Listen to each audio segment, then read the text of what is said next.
What is myofascial release? The myofascial release that I taught, again, was one that I learned from John F. Barnes. He started teaching these seminars over 40 years ago and is considered a master in the field.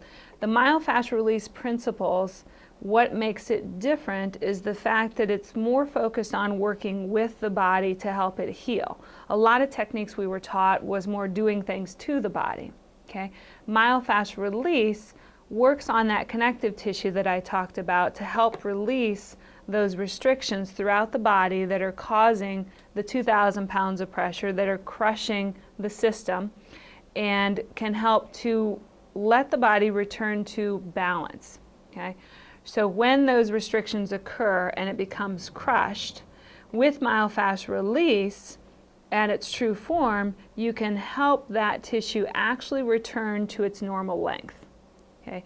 Fascia, as it works, is supposed to be like an elastic give and support. And when the restrictions occur, that doesn't happen. And so the pressure gets put on other parts of your body. With myofascial release, we use our hands. We find the places in the body that is tight. And it's very simple. If you run your hand across your forearm or into your shoulder, you will find places that feel tighter than others. Those are restrictions. Some of them don't really cause much problem, but as they get tighter, then that pressure can occur. So we are trained to find these places that are tight, and then the key is applying enough pressure to where you engage the tissue, but you do not want the tissue to fight back. And you engage the tissue and hold it.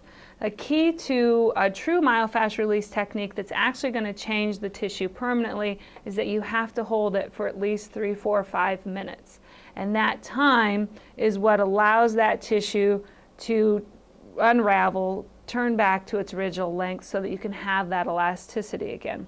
So with myofascial release, we look at the whole body no matter what the diagnosis is. And when someone is standing or sitting, you may be able to see that they're hunched forward. And if they're pulled forward, that's showing you that something is pulling them forward. So our job would be to find where that tightness is that might be pulling the person forward. Let's say they had a surgery, or if they had a C-section, then there's going to be scarring and pulling here. Or just the fact that we sit so much, and it gets more and more sitting every year. All the computer time, desk work, and if people are lifting or bending, that causes tightness in the front.